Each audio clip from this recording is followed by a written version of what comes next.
Sounds like a lot. It's insane, and I didn't realize it. And so I hit 3/4 of one. I'm glad I didn't have the whole one, but Jason had a quarter. Well, I am not one to pry.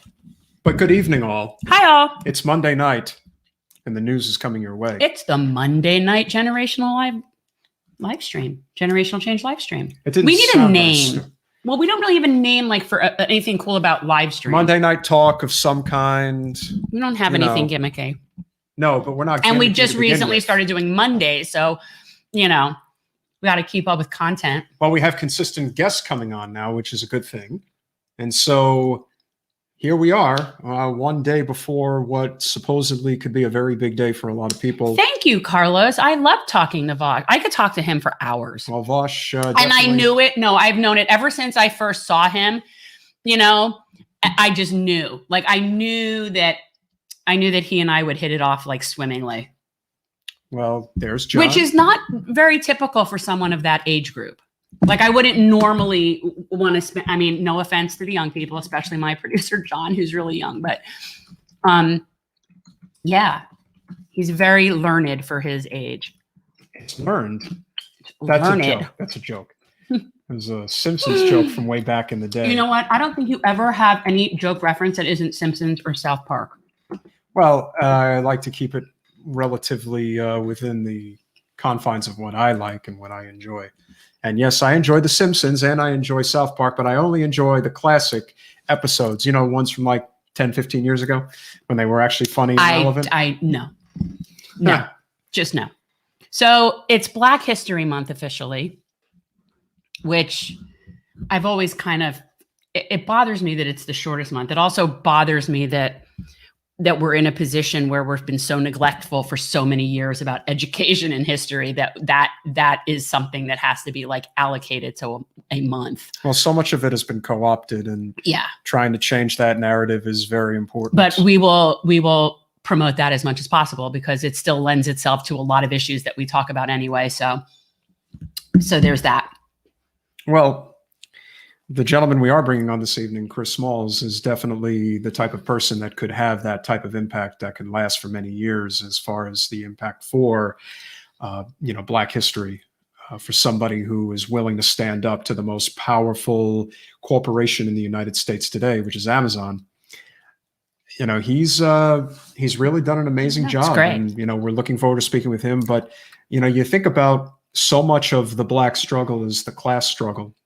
Yes, which we know is what ultimately we know that's what ultimately got Dr. King killed was socialist policies and wanting to work with the poor people and gather the workers together and actually form a coalition. You can't do that. No, because for most people, when it comes to, the issues of, like racial justice, for example, they wanted to make sure that whatever racial justice was coming was not going to hurt the bottom line. Well, right. Because the people in charge really only care about money. I mean, it's not like it's just a matter of keeping everybody fighting amongst ourselves, which they're very effective at. Yeah, they were more than content to allow him to do what he was going to do. But the second that Dr. King, remember, he gave that interview on 60 Minutes not long before he died when Mike Wallace was talking to him about what is his primary focus, and that's bringing together poor whites and poor Blacks and forming a sort of a workers' revolution. He was a poor people's party. He was. It was the poor people's party. So as soon as you do that, that was the whole. Okay, first of all, he was a socialist, so this is not crazy talk. I think this is pretty known. It's just that we don't like to teach that to people. It's not disputed. It's just we don't talk about that because we have to keep everything be just the race issue. Again, we don't need people actually coming together in this labor concept, which is why I do appreciate that it is African American History Month and that we're having Chris Smalls come on and that it's a labor issue, because I think that is, in reality, all of the issues in this country that affect working people exponentially affect Black working people. That's just how everything is. Every issue that affects people affects Black people exponentially. So when you take working people, all of their issues, they are definitely issues that affect Black people.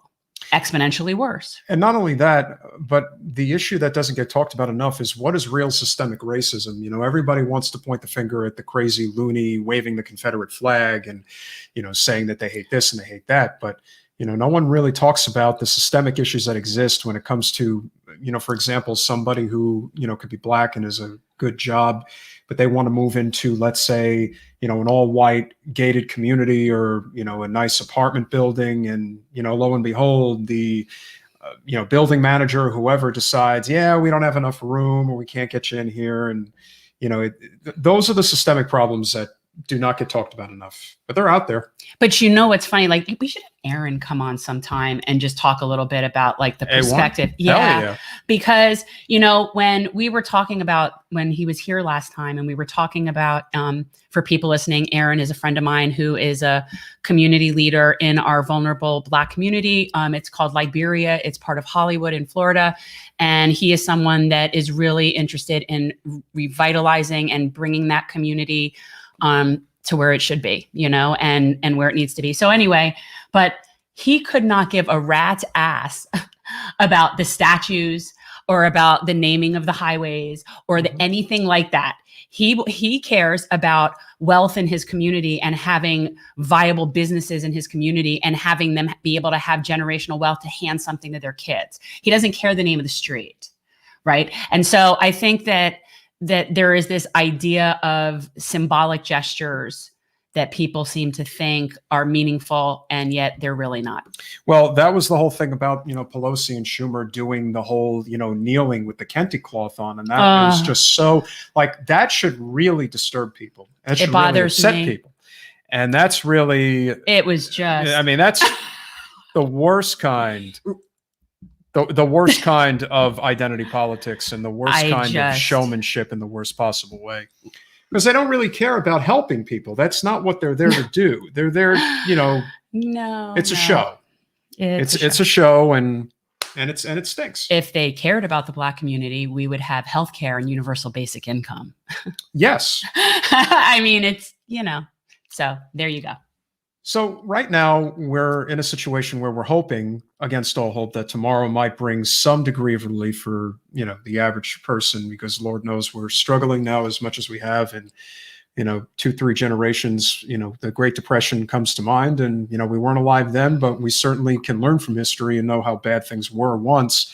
So right now it does looks like, we'll see what happens, but it looks like Schumer and Pelosi are going to push through without Republican bipartisanship, the $1.9 trillion stimulus. I don't know if this is going to include a $2,000 check, if it's going to include a $1,400 check, whatever it is. It better be something reasonably substantial, because Lord knows people need it right now. I don't know all the details of the bill and what it will entail, but it has to entail something. So we don't know yet. You don't know what the personal payments are going to be, is what you're saying. That's not determined yet. No. And again, I mean, we all heard $2,000, right? Like we all heard that, specifically that number, specifically immediately would immediately happen, $2,000. And I think that's going to really hurt their credibility. There was nothing ambiguous there. There was nothing ambiguous. It's going to hurt them if they ultimately do pass $1,400, because the $600 was passed under Trump, and Trump was the one who came out and said $2,000. And Biden ultimately said $2,000 as soon as we flipped the Senate. He wasn't the only one who said it. That's the people that were really busting ass in Georgia and getting out the vote. That was essentially what they were, you know, that was what they were selling to people so that they could have their slim Senate majority. Speaking of which, have you heard anything about Patrick Leahy? Because maybe we should be on top of that, like what's going on there with him. I am not aware. What's going on with Patrick Leahy? He was taken to the hospital. Oh, that's not good. That's what I'm saying. Well, So that happened the other day, and I'm surprised you didn't know this. And so that's Patrick a little Leahy's, concerning. Yeah, Patrick Leahy's like what, like 82 or something Yes. like that. So again, this is like, Yeah. why are we allowing people to serve? I mean, Chuck Grassley, I think, is going to be 90. Dianne Feinstein. It gets to the point where, but I think a lot of people are just sort of waking up. Like the past several years, it's just been people who are really starting to pay attention to this now and think, yeah, we don't need representatives sitting there for 50 years. No, we don't. You know? And to be fair, it's not an age thing. No, it's not an age thing. But I do think that when you look at a situation that we're in, and you look at these people that have been there for 30, 40 years, and why would we think they could fix it now? These are the people that caused the problem. So it's just so strange to me. Is it that it's happened over a slow enough period of time that the people don't remember how it started? I mean, I don't know. I don't understand it for the life of me. So we think now that Nancy Pelosi and Chuck Schumer, they're going to help us now. They haven't done so for the past 30 years. I think but now they're going to do something. Well, I think they feel pressure, and that's good. They should feel pressure. Want to say hi to everybody. Renee, Monica, Nick, we really appreciate you guys. Just remember, if you haven't subscribed already on YouTube, very important, make sure that you like, comment, and share. That's and you know important. what else we're going to do? We're going to do our shout out to new Patreon members. Yes, we've got a slew of new people that have come on. It's just very exciting. Yes. I think, wait, I have to just find the right chat. We're growing, and we're almost, we're getting close to that 4,000 hour mark. So we do have a Patreon page, guys. It's really, honestly, at this point, it's there as we can put stuff there, even if it gets taken off of YouTube for whatever reason. Like, there's a reason to have it there. But right now, everything that we're posting there is also going on YouTube. So it's not, it's not anything that you need to do to get content. So there are some extra perks. We appreciate the help. So anyway, we have new Patreons. Melanie Formosa, Scott Rizzo, Innisfree, which is a great name. If that is really your name, that is just really awesome. Innisfree. Dave Piggott, Michael Petzold, and Kosin, which I don't know if that's somebody's name. If you're cool enough to have just a one name like Cher, that's pretty awesome. So, yes. So thank you. And also you will be getting a t-shirt. So yay you. Ooh, yeah. Well, as you can see, these wonderful. No, not this one. We could give a choice, but I really like that those are generational change shirts. You can make a decision if you want the generational, the Gen Core shirt or the generational change shirt. Do you prefer a purple short sleeve t-shirt or a Raglan jersey? So we got some updates from the chat. Okay. Mario, thank you very much. Cap says, let us know. According to NBC, Patrick Leahy is out of the hospital. Oh, good. And he is okay. We shouldn't have to be walking on pins and needles when 80-something-year-old people like Ruth Bader Ginsburg and Patrick Leahy, when things happen, like our whole existence shouldn't be banking on no offense to the elderly, but really, it's just statistically speaking, it's not smart. Well, again, they're not going to leave office until they find. None of us is getting out of here alive. I don't know. My mom always says that. Right, sissy? If you said that to Dianne Feinstein, I don't know what she would say. She might actually think she could live forever. That's why she ain't going anywhere. Well, look, Mitch McConnell is the undead. Oh. I can't. Mitch McConnell is undead because he cannot die. He is the Grim Reaper. You do not kill him, he kills you.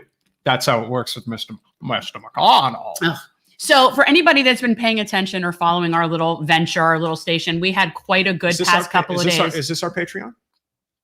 Oh, I don't know. John, can you please put our Patreon link in the, he's on, okay. If John's on. John, if you could do that, just so everybody knows if it's one thing if he's not on, I don't want to bother him, but he's right there. All righty then. So our little podcast has had quite a good few days. Yes. So if anybody has been paying attention, not that people, I think that you sit around and obsess about the success of our podcast and worry about our viewership, but we know you worry quite a bit. We know we're up all night about it. Yes, absolutely. But my conversation with Vosh at this point has, almost tripled. I don't even know. It changed the whole dynamic. Yeah. Yeah. It really did. And because we had like, how many did we have? We had, I think, a little under 1,800, I believe. And now I think we've gained. We're like 5.3 or 5.4. Yeah, we gained like 36, 3,700 subscribers. I mean, it changed everything. It's awesome. It really did. And our watch hours, which is amazing, our watch hours over the past, I guess, 2 days have gone from, our goal obviously is to hit 4,000 viewing hours. So that way we can get, is in the video's description. Oh, excuse me. We should know that. Yeah, we should know that probably. But our viewing hours went from 2,600 about to now we're at almost 3,400. So kudos to you guys for really making a difference within the week. If everything goes well, I think we're going to get there. And once we are at 4,000 viewing hours, then we'll be able to be monetized. We can have our store. We can have It'll super make things chats. just a lot easier. It'll change everything because obviously one of the things that we're doing, generational change of the podcast is done in conjunction with Gen Core, which is what we're doing, service to the community. And if we're able to raise money, it gives us an opportunity to do more things locally, especially our community garden. The way that it's going right now, I think we definitely are in a position. Yeah, we could definitely expand. We'd like to add another garden. So if you guys have any ideas. To do that. I'd like to do that in all of our municipalities. So if there's any of the people out there, whether you're Sunrise, Plantation, Dania, Hollywood, well, I mean, not that Liberia is in Hollywood, but the truth is anywhere. If you're anywhere where you would like to see your municipality having community gardens, drop us a line because we've got master gardeners that what they're looking for are places to garden and they'll come and do all the work. It's almost like, well, we eventually want to get to where we're doing this idea that is called fleet farming is the name of this organization in Orlando. And how it works is that people, because we are now legally allowed in Florida to grow produce on our fronts, on our properties, on our front yards. And so what fleet farming does is they go around to different houses and they will maintain a vegetable, an edible, a sustainable garden on your property or on somebody's property, and then the homeowner gets a percentage of the harvest, if you will, and then the rest of it gets put into for the community, and it's amazing. And then you have see, this is my dream, is that somebody else would come over and take care of the garden, and they can have as much as they really want, but they have to just come take care of it. I'd be so happy to donate the space, so that's what we're trying to do. So people, if you're interested. Yeah, no, you can definitely get more involved in, John was just asking what are some of the Gen Core events that we have going on this week. Well, we always have the community garden on Friday. We also have mobile school pantry, which is always on Friday. And we will obviously be informed by our volunteer coordinator, Melissa. She will let us know. And for those of you who are interested in getting involved with Gen Core, I'm going to put the email in the description right now, gencorevc@gmail.com. And Melissa is her name. So if you would like to volunteer, this is definitely one of the ways that you can get involved at the local level. Another thing that we have coming up this week is on Friday as well. Man, Friday seems to be the busiest day of the week. There's always. Well, I'm just making that officially like my service day. I got to pick. Yeah, Friday's service day. I want to do for Tuesday sure. And Fridays or service day. I like to be organized. So what Friday is also going to be, one of the events that's going to be taking place is there's going to be a blood drive that I will be participating in. Jen cannot give blood, but I could give blood. I choose not to give blood. Okay, well, Friday is National Wear Red Day. And I don't want to hear from haters. Okay, well, it is what it is. But I will do it on behalf of Jen, so there you go. And apparently my blood, which is B positive, is apparently one that's, it's like the second hardest. It's like the second rarest blood type after O negative. So, okay. This is my theory. If there was some sort of mass casualty event wherein they needed my blood, I would go give my blood. But really short of that happening, I'm not getting in the truck. I call it the vampire bus. I'm not getting in the bus. It's not happening. Well, this Friday we've got a couple of things coming up. Friday is National Wear Red Day. So Jen, you have your red beret. I will most definitely wear my red beret. And whole Washington will be, I believe, Georgia Davenport's the lady's name. She will be a guest on our podcast coming up very soon to talk about the initiative to pass single-payer health care at the But state level. That's not this week. No, though, that's yeah? I believe Okay. that's next week. I was believe going to that's next say. week. Okay. But Wear Red Day is on Friday. So anybody who wants to wear red, and obviously if you can donate blood, that's one of the things that I'll be doing. Anybody else who wants to be involved with GenCore could do that too. Saturday is the Cannabis Expo in Miami. That could be very interesting. And I believe the Cannabis Expo. Yes. Good times. And I believe Saturday, if I remember correctly, I believe Saturday is also the day that there's going to be a beach cleanup. I'm going to have to check. I believe it's part of Sunrise Miami. One of the gentlemen that's part of that is National School National School Counselors Week. Talk about an undervalued, underappreciated group of people that can you imagine what they're dealing with right now with like the kids' depression and suicides are up. It's a nightmare right now. No, it's not good. It's not. And good. I mean, well, that's no. And so, School Counselors Week. And we're talking about those. Well, I guess it doesn't matter what kind of counselor, but there's a difference between like those kinds of counselors and the people that just sort of help plan your schedule. Not that that's not important. No, it's definitely, but I'm just saying like what kind of counselor. Oh, it's important. Well, you've got to give, we got to give credit where credit's due. Right now, we totally understand what a precarious situation this is.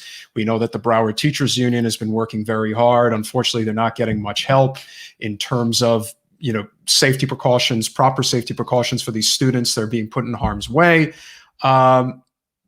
Look, we just had another, and that is a good segue. So before I do continue, I want to let you guys know that on Mondays going forward, we are looking to add a segment because we are doing 2 shows now. We have our standard show that we put in place on Thursdays. We're still sort of filling this one out, but we want to do a Florida segment. Yeah. So on Mondays, what we want to do is Florida politics, and no one is really doing this for whatever reason. Not surprising. It's Florida. Well, organizations do it, but I don't know of.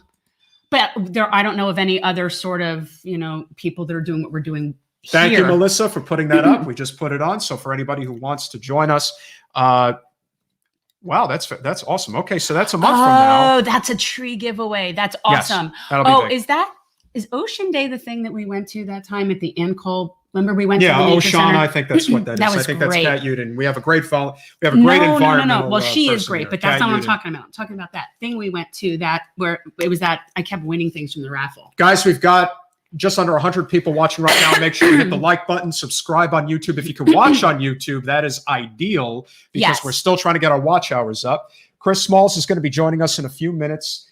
Wait, finish what you were saying about Florida and are we looking for somebody? She's got to keep me in line. I have to. I keep you on task. Off the tracks. He's like, oh, something shiny. All right. So what we are looking to do is add a segment for Florida politics. We don't have like a catchy name for it yet, but what we would like to do ideally is have a political correspondent who is up in Tallahassee who can give us reports on what's going on. For example, right now, there is a horrifically bad bill from the GOP side, SB1, in the Florida Senate. It's a resolution. So we passed. It's just, this is so ridiculous. I keep saying that Florida. It's infuriating. Yeah, Florida is definitely a state that is all about economic populism. Case in point, this state voted overwhelmingly for Trump and voted overwhelmingly to pass a $15 minimum wage. Yes, we did. So with that said, the Florida GOP is now trying to hamstring the bill, just like they try to hamstring cannabis, just like they try to hamstring anything that gets passed at the state level.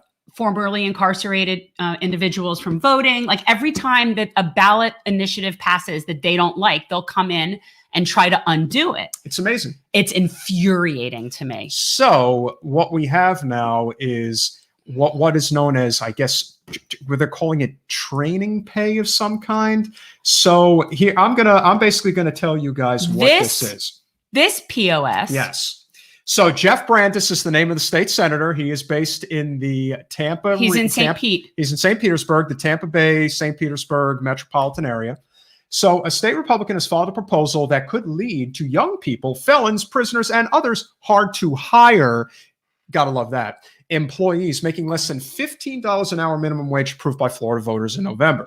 Senate Judiciary Chairman Jeff Brandes of St. Petersburg unveiled a Senate resolution Wednesday that would modify modify the $15 wage amendment to allow the legislature to set a reduced pay rate for what could you imagine the balls on these people? Wait, can we put up a picture of him so everyone can see him? I like that. I think people need a visual of like the complete douchebaggery of what we are speaking. So the reduced rate would be for workers under the age of 21, those convicted of felonies, even though they served their time and they're out of prison. Doesn't matter. For state prisoners and for other hard to hire employees. This is literally walking on the poor if there ever was. This is like, you're poor, it's your fault. Oh my God. Screw you. I just can't with this guy.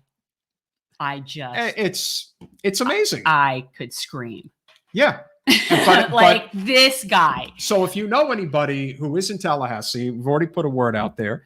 And more importantly, like to have if you know correspondent. More importantly at this point, if you know somebody in St. Pete, yes, let's figure out what the F, St. Pete. Seriously. And you would think that St. Petersburg is one of the more progressive areas in the state. Well, it's supposed to be. Well, it's definitely not what this would seem to imply. No, that is not indicative of what I know of in St. Pete.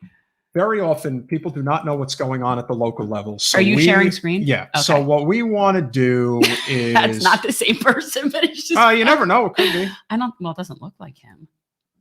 So it's no. We definitely want to be able to inform people as best as we can what's going on about what's actually going on, and so. This is the wonderful Jeff Brandes. Yeah, he looks like somebody that would like to screw over poor people. Oh my God! And always suggest that you're never doing enough. It's your fault. This is why you're not successful. I mean, to me, there is a huge listen. There's bad GOP all over the United States, but the GOP in this state, they're pretty horrific. Clearly. And so this is also what happens. You know, they talk about having shared government. The state of Florida has not had shared government in 22 years. This has been a Republican supermajority state since 1998. That's pretty bad. Maybe it's time for a change if the Democrats ever get their act together. We're trying. And we got some good people up there. You know, we got State Senator Chevron Jones, even Jason Pizzo. But yeah, we've definitely got to make some changes. But the good news is there is a citizens uprising of sorts that's going on in the country right now. And the person we're about to bring into the studio may be at the forefront of leading that movement. He's a gentleman who is a former employee of Amazon, the biggest mega corporation in the United States. He led a protest against the deadly working conditions at an Amazon warehouse, which he will talk about, and now could potentially be looking to lead the effort, or is leading the effort, to potentially put forward a general strike. We don't know how it's going to happen, but the gentleman who is coming in our studio, Chris Smalls, will be able to share it with us, and we are pleased to welcome in Chris Smalls. How are you, sir? Hey, I'm good. Thank you for having me. It's my pleasure. It's our pleasure. It's our pleasure to have you. So what you didn't mention isn't just that he worked for Amazon, is that he got fired for doing what he was doing. You were totally fired. You were a terrible employee. We didn't want you working for us anymore. You didn't do us any good. Totally didn't do us any good. But that's the whole point. That's the main point. You kind of skipped over okay, this is how they treat whistleblowers part, which is something that I talk about a lot, is whistleblowers. So thank you for coming on. And I respect what you did a lot. And, you know, you're doing amazing things. Absolutely. Absolutely. Thank you for having me and giving me a chance to, share my story. Chris, if you can take it from the top, how this all came to be. Obviously, we know what the past 10 months in particular has been like as far as COVID is concerned, but your story is very interesting because there's a lot more dirt that is coming out now about the illicit business practices of Amazon. So you really blew the lid on this from the start. So if you could please share it, we would love to hear about it. Absolutely. Yeah. So as you mentioned, beginning of the virus in the States, February last year, it was in Seattle. Seattle was the epicenter. And while that was taking place here in New York and Staten Island, I was watching the news every day in tune. I couldn't get away from it. And I'm watching this virus kill senior citizens in Seattle, as it was the epicenter at the time. And I'm alarmed as a worker at Amazon. I'm supervisor. I've been with the company since 2015. I work with employees in 3 states, tri-state area, New Jersey, Connecticut, New York. And to me, my responsibility is to them. I started off in that entry-level position in 2015. I got promoted to a supervisor level, and these people are now my extended family. I spend 40, 50, 60 hours a week with them. So as I'm watching this virus on the news and I'm thinking about what's going to happen if it comes to the East Coast, which eventually did, how are we going to be protected? So initially, I tried to go through the proper channels, going to HR, raising concerns. They pretty much, was like, nothing to worry about. We're taking precautions. We're following the CDC guidelines. But to me, I wasn't seeing that. I was seeing employees every single day start to get sick, one by one, in a domino effect. Flu-like symptoms, dizziness, fatigue, some cases vomiting at stations, things that I didn't see on a normal basis. So I tried to fight behind the scenes, sending emails to the media, Governor Cuomo's office, Mayor de Blasio's office. No response, obviously. New York was starting to become the epicenter now. People are dying every 15 minutes. A lot's going on, and I knew I wasn't going to get any outside support at that time. So I returned back to work after taking some time off on March 24th, and I realized that my coworker, who I work hand in hand with, she was sick. I could see it on her face. And at this time, we had no PPE, no cleaning supplies, no facial masks, nothing. And I can see in her face, her eyes were bloodshot. She was walking around sluggish. And I said, hey, you should go home. And that's when she told me that she tested. She went for the testing the day before. And at that time, if you did get the test, that means you had to be showing severe symptoms. If you were healthy or asymptomatic, you weren't getting the test up here. So that was the first thing that was a red flag for me, the fact that she was able to come back to work without getting her results back. But the company allowed that. That's what the policy allowed. So it wasn't her fault, but, it's just that we don't know what we're dealing with. And I was scared. So she went home. 2 hours later, that day, we had a meeting, something we do every single day. And in that meeting, my managers, my boss at the time, and higher ups, they said to not tell the employees that somebody tested positive 2 weeks prior. So that was the last day for me working at Amazon. When they told me that, and I said, my response was, well, are we closing the building down? And they said, no, business as usual. We don't want to cause a panic. I knew that my message and my stance didn't align with theirs. So I went home, tried to do the same thing with the emails, media contact, nothing. I had to return back to work, but instead of me working, I actually called my boss and I told her I'm not going to be working. I'm going to be off the clock this week. So I went back, sat in the cafeteria for 10 hours a day, organizing workers, interrupting the general manager's meeting. And on the last day of the week, they decided to quarantine me out of 5,000 people, nobody else. Not even the colleagues that was in my department, not even the colleague I ride to work with, just me. So I realized that, this is something to silence, obviously, what we were doing, raising concerns. And I took further action. And on March 30th, we held the protest outside of that facility. 2 hours later, I was fired over the phone by the company. A week later, Jeff Bezos, the richest man in the world, along with his top VPs and general counsel, David Sapolsky, probably Jay Carney was in the room as well. They decided to run a smear campaign, or at least attempt to run a smear campaign on me, calling me not smart or articulate, and make me the face of the whole unionizing efforts against Amazon. Apparently, somebody in that room didn't agree, and they leaked that memo. So ever since, like you mentioned, for the last 10 months, along with my organization, TCLEW, the Congress of Essential Workers, we've been traveling the country, going to Jeff Bezos' residences all across the nation, and still raising stories and health concerns.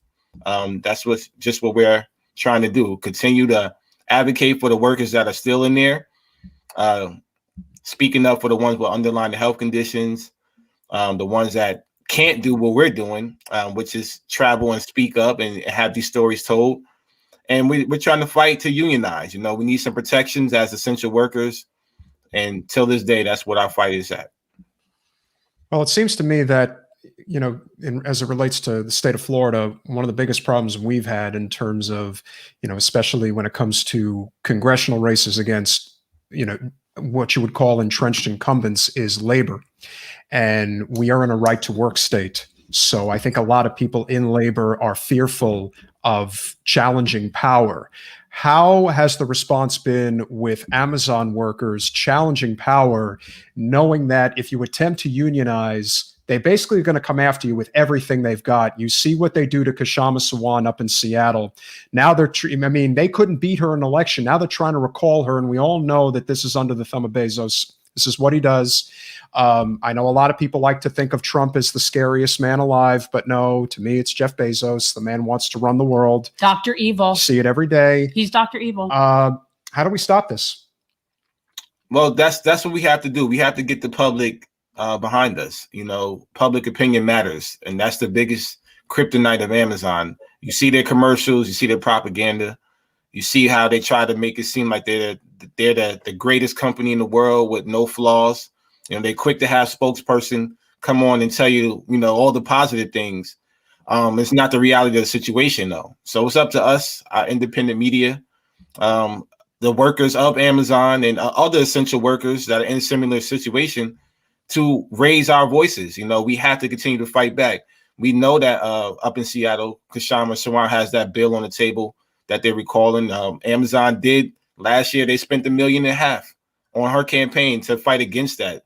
That's outrageous. That's how much extreme they'll go to put people disproportionate a whole class of people, which is unfortunately Black and brown, and that's what we have to really put out there. The fact that we are being affected the most by this company, setting up shop in our communities and not protecting its workers. So it's up to us to come together and have a collective worker power where when Congress is telling us we're essential workers, you go to work in the middle of a pandemic, we tell them, hell no, we're not going to work until you provide us with a decent living wage, Medicare for all, PPE, and a proper contact tracing system and testing system. Till then, we shouldn't be doing the work that we're doing in the middle of a pandemic. Yeah. To me, it's crazy. Are we not ready for a general strike yet? What is it going to take? I really think that if we had the yellow vests came with our cars like they do in France, that we would have seen it. I do. I think that it's just a matter of, and obviously we're bigger and there's a lot of area to cover, but we're at a point where we need the different sectors to come together. This can't be a thing where it's just one particular field. This is across the board. Because, for example, here as a right to work state, unions they have no power here. It's sad. Across the country, it's sad, but it's even worse here. And yet we have to fight to get a minimum wage. So the same people that are fighting against having a minimum wage also don't want unions. You can't have it both ways. You got to have one or the other. You can look at Scandinavia and they don't have a minimum wage, but they have incredibly strong unions. They don't need a minimum wage. That's the point. So it's we got to have one or the other. And I think at this point we need yellow vests. I'm serious. I think, I think they're daring us at this point. It'll be interesting to see tomorrow if, what the COVID relief package actually looks like. Biden said 2,000 checks at one time. That's not enough. Now it's going to probably be $1,400, and they're going to say that that's enough. I just don't think people really understand how bad things are right now. And that's on top of this deadly virus that is not going away. The distribution of the vaccine has been horrifically done. The only state that's actually done well is West Virginia, and that's because they cut out Big Pharma. What a surprise. Right. What has been the response? Have you been building, I guess, what you would call, a nationwide coalition with, different workers, maybe not just Amazon, but, all workers, minimum wage workers around the country who are, trying to formulate some type of a general strike, whatever you want to call it, but so that the demands of working people are actually met? Because if essential workers decided not to show up to work tomorrow, everything would change like that. Yeah. Yeah. It would. And, I can tell you that's been my goal. My goal is trying to build a nationwide coalition with international support as well. You know, you mentioned these other countries. They have no problem striking in other countries. We've seen what happened in India. Yeah. So they can pull these things off. But here in the States, you know, it's just so divided. You know, it's hard to bring these movements together. But that's what we have to do at this time. We have to and we have to incorporate the environmental struggle, the labor movement, and the social injustice movement. All these movements come together. These are the massive movements in this country. They all come together, and all of our agendas align for one time, for one day. There's a general strike. You know, that's what the uprising of what you've seen, what happened with George Floyd and Breonna Taylor. Imagine that came to a labor side, and the labor movement was to have an uprising with that many people in the streets. Yeah. These billionaires would tremble, and all it would take is one day. You know, I think people have in the mentality that we have to build up these, you know, mutual aid. But what does that look like? None of us has ever done this before. I certainly haven't. So, you know, I can tell you now, from being unemployed with no health insurance for the last 10 months, I'm doing just fine. You know, I get some more support from my community. I get support from people all over the world. And that's exactly what we have to do. We have to turn ourselves inwards. We have to rely on our neighbors and our community. Build your local community mutual aid and support your local organizations, and participate in whatever demonstrations you can. You know, a general strike is really doing nothing. And I think if the right company, which hint should be Amazon, but that has 800,000 workers nationwide, if this one company of the workers decide to strike, imagine Jeff Bezos losing all of those millions of dollars. The rest of the billionaires are falling in line in this country. So that's what I'm trying to do. I'm trying to continue to build the workers' power, tell workers' story, and change the public opinion so we get that leverage that we need to pull off a general strike. You know, one of the things I just want to say, one of the things that before I forget, because you know how fast that could happen. When we were talking about what happened in India, did you notice how our media didn't cover that? Of course Did you not. notice the blackout? And so to me, it's amazing that people don't realize that, what was it, 250 million people in India went on strike. Workers went on strike, and that wasn't covered. Like that wasn't that should really be a sign that they're starting to be a little bit aware that people are starting to catch on, you know? And that's a great segue. Yeah. And that's a great segue, Chris. As it's Black History Month, and you are a Black man in America. Could you talk about the impact that corporate media has on being able to protect the status quo? Because the people who should be getting a voice, especially in the Black community, like Nina Turner and Dr. Cornel West, and they are never the ones that are put on corporate media to talk. I'm not going to name any names, but it's always people who are on the corporate take like anybody else. Corporatists. And so could you talk about that impact and how now all of a sudden everybody wants to act like they care about the Black community because it's Black History Month, but are they really doing the things that are necessary to make the change, which, let's face it, starts with economics? Yeah, I'd say no, because otherwise Chris would have health care. So. Right. Yeah, I mean, well, there's so many examples we can use of people that should have a voice, that should be on major media every single day. You know, you can see what they did with even my story, for example. You know, when I first got fired and, you know, catapulted into the media spotlight, you seen the 13 senators, presidential candidates, sign letters on my behalf and send it to Jeff Bezos. They did what politicians do. You know, they looked like they were for the cause. And then suddenly there was something new to talk about. They forgot all about Chris Smalls. They forgot all about the workers that got fired, exploited at Amazon and other companies. And these politicians haven't done anything for us. You know, so you see what's really important in this country. You've seen, I mean, at least in 2020, that this country is ran by capitalism, ran by the 1% class, and they'll do anything to make sure that the billionaires of this country are happy by all means, even if it does mean killing all 400,000 of its own American people. And that's what my fight is about. You know, the fact that COVID-19 is giving me the catalyst to say, hey, look, Black and brown workers are disproportionately affected by this virus. 85, probably 80% of Amazon's workforce, Black, brown, immigrants, indigenous people from all over the nation that are working for a minimum wage or less and don't have any hazard pay, don't have any protections, and don't have any voice. So what we have to do is change that. We have to change that from the ground up and make sure that our voice is absolutely heard in the White House. And when it comes to media, it's up to us. It's up to the independent media that you have this platform to give us workers and us activists and organizers a voice. It is up to us. That's why we do this, really. Yeah. I mean, that's the whole point, really. I mean, yeah. I don't think people really understood the impact that corporate media has on, especially the 65 plus demographic in this country, and how much they shape the narrative in terms of what they believe.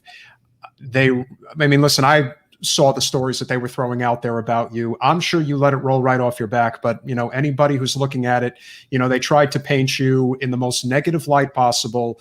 I see how they do this. This is what I call, it's also a form of systemic racism, because this is how they do it.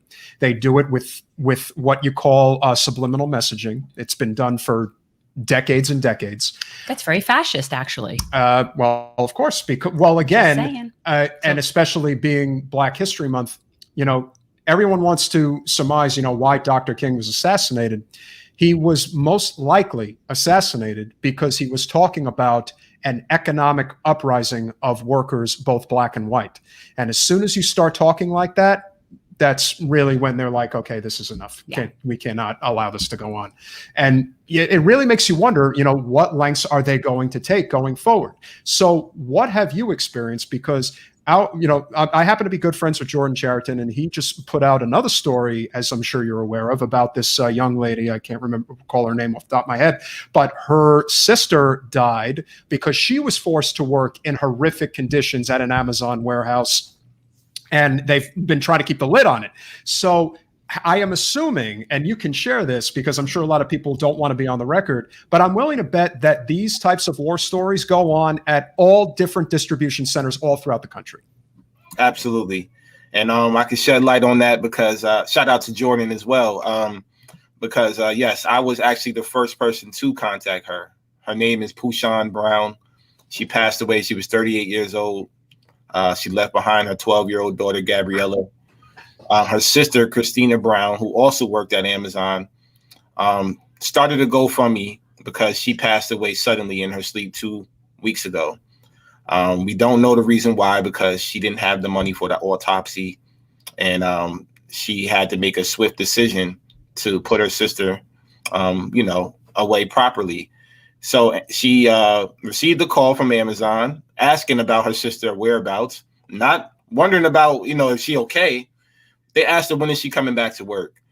And she had to literally tell the company that day on the phone that my sister died last night in her sleep. Can you guys help me out? The company said, oh my God, we'll get back to you. And that was it. Nothing else. So a worker from that facility reached out to me, and I was lucky enough to get in contact with Christina. And I pushed it off to Jordan, and Jordan's done a great job blasting the story out there. Thank you so much for that. Because when I got in contact with Christina, she had $700 in her GoFundMe. Now, till this day, she has $33,000. So nice. That just tells you right there, and everybody, once again, that we take care of ourselves. Amazon, the richest company in the world, destroyed this family's life forever, and not just hers, many others, including myself, family lives forever. And they, instead of even correcting their wrong by offering the money or reimbursement or anything, they lied to the media again and said that they didn't allow workers to test each other. So it's so crazy how insane, really, how this company doesn't know that this woman was trained by another worker and was a COVID tester at that facility for 4 months, 10-hour shifts every single day, testing hundreds of workers every week. And you're going to lie to the media and say we don't allow workers to test each other when his sister that worked at Amazon physically seen her doing this because she worked there as well, which is crazy to me. And then 2 weeks later, which now that the story's out there, they contacted her again and tried to send condolences 2 weeks after, and then go back to the building where her sister worked and post up her GoFundMe and a message to the workers saying we reached out to the family. It's so crazy to me. But this is the story that doesn't get out there, or doesn't get told. So I'm glad that you brought this up. And yes, we're still fighting for her. We're pushing it out there. And I hope that this story is one of the stories that will get the public behind us and get workers behind us to come out and speak up, because that's what we need. I do think we need to have more people at the top that are willing to speak up about this. I don't know if there are any union leaders out there that you've experienced any type of communication with that seem receptive to it. The only one that I have seen that might potentially be willing to stick her neck out there is Sarah Nelson, head of the CWA. It turns out that what I would call, at least Jen's closest ally in the union movement in Florida, happens to have been a very high up person in the CWA for quite some time. He has quite a reputation. You might as well just say. No, I'm not going to do it. Okay. I'm not going to do it. Not going to use the F word. Okay. But fucking Fred Frost. It's fucking Fred Frost. He has been a thorn in Debbie Wasserman Schultz's side for quite some time, so much so that she literally has thrown pity parties for herself about why doesn't the CWA back her against Jen. It's pretty pathetic. But, you know, we do, like I said, live in a right to work state, and it's very hard for unions to really take a stand. Have you found, you know, like I said, somebody like Sarah Nelson, who is the head of the CWA, have you had any success making contact with any union leaders that would potentially stand in solidarity with the workers?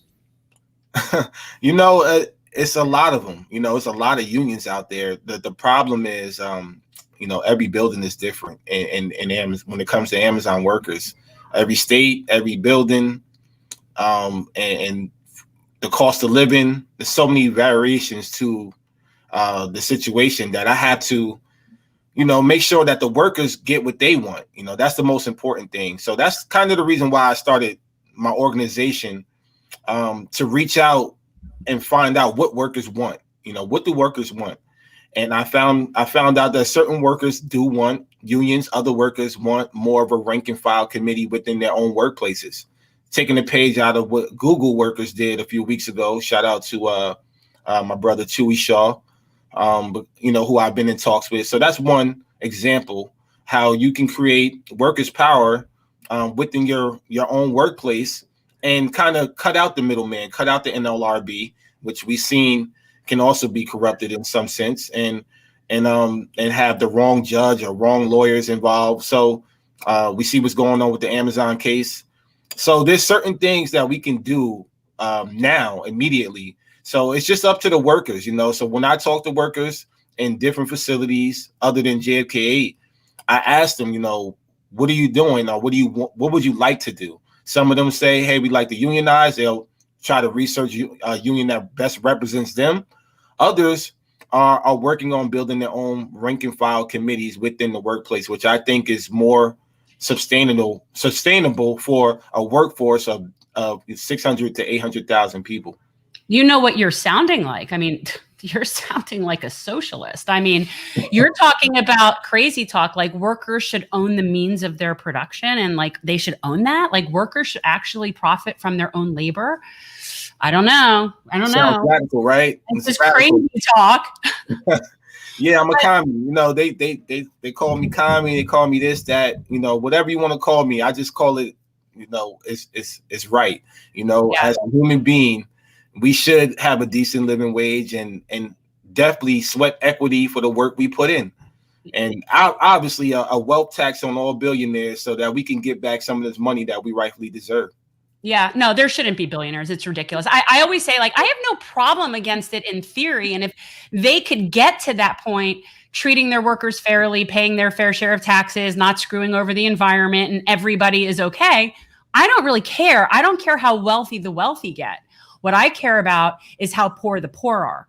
So, if everybody had what we consider to be a minimum standard of living of dignity and just respect, then that would be fine with me. If somebody else wants to have gold-plated fixtures on his, personal private jet, I wouldn't care.